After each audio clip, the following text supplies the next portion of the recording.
Last week, as we discussed, during his press conference on Wednesday, Joe Biden took an accurate shot against the Republican Party, asking openly, what do they stand for?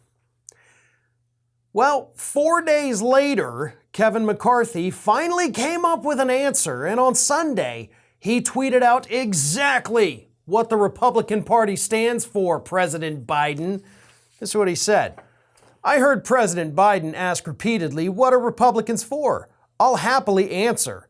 Republicans are for the Constitution, kids in schools, safe streets and a secure border, an economy that keeps food on the shelves, holding Biden's failed administration accountable.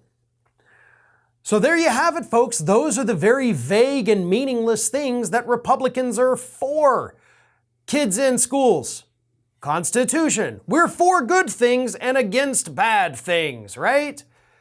But I do love how he says keeping food on the shelves, not on your table.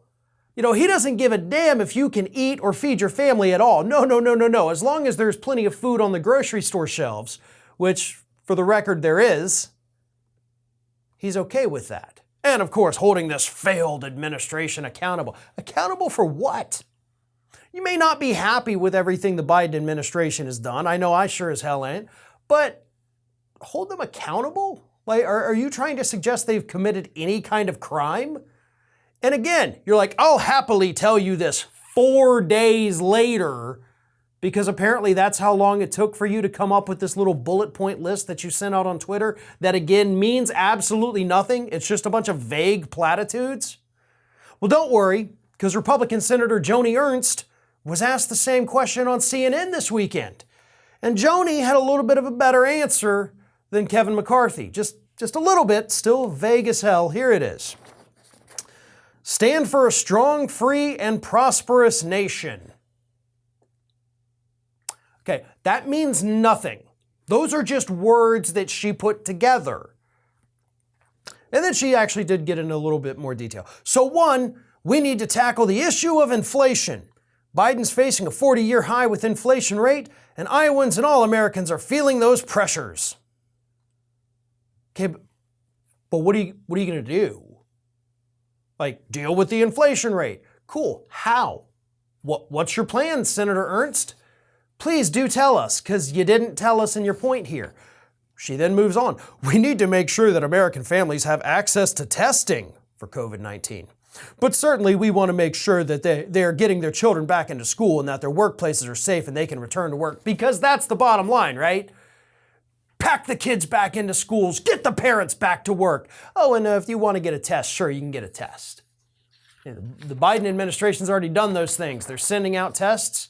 They're forcing people back to school and back to work, so you really can't argue with him on that point. She goes on, and then as well, we need to focus on additional things like, foreign relations with our allies, because obviously with national security, we're under a lot of pressure right now. I'm sorry, is there a national security threat that I'm not aware of? No? Okay, didn't think so. I certainly believe that bolstering our military, but also making sure that we're using all the other tools in our toolboxes to repair fractured relationships with other nations, engaging in trade, all of those things. Again, no actual solutions, no actual policies. A bunch of very vague platitudes, just words thrown together. Bolster the military. Stand up for the country, a free country. Kids in schools, good. These people have no idea. They have no idea what they stand for because for far too long they've been allowed to not stand for anything. That's the problem with the Republican Party. As I said on Friday in a segment, I'm glad Biden called them out on this. This is one of my favorite parts of his administration so far. He called them out because nobody ever does that part with the Republican Party, at least not openly with that big of a platform. They don't stand for anything. They have no ideas. They don't know how to lead or how to govern. And these two responses from these two morons proves that once again. One of today's video sponsors is Munk Pack Keto Nut and Seed Bars. Healthy snacks have a bad reputation, and let's be honest, most don't taste very good. They don't fill you up, and they certainly don't satisfy any of your cravings. Munk-Pack makes snacks that taste like our favorite sugary treats, but with 1 gram of sugar or less. Munk-Pack Keto Nut and Seed Bars contain 1 gram of sugar or less, 2 to 3 grams of net carbs, and they're only 150 calories. They're great for anyone following a keto lifestyle and the perfect snack for anyone who's trying to eat better or cut back on sugar and carbs without sacrificing taste. Munk-Pack Keto Nut and Seed Bars have a perfect balance of sweet and salty, a crunch from whole nuts and seeds, but still manage to be soft and chewy. They come in delicious flavors like sea salt dark chocolate, caramel sea salt, and peanut butter dark chocolate. They're perfect for a quick snack to satisfy your sweet tooth without any guilt, and you can enjoy Munk-Pack Keto Nut and Seed Bars as a quick breakfast while running errands or after a workout.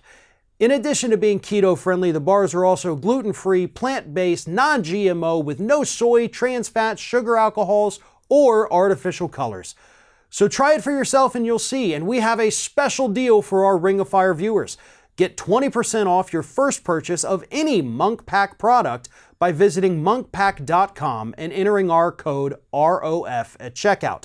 And Munk-Pack is so confident in their product, it's backed with a 100% satisfaction guarantee. So if you don't like it for any reason, they'll exchange the product or refund your money, whichever you prefer. To get started, just go to munkpack.com. That's munkpack.com. Select any product, then enter code ROF at checkout to save 20% off your purchase.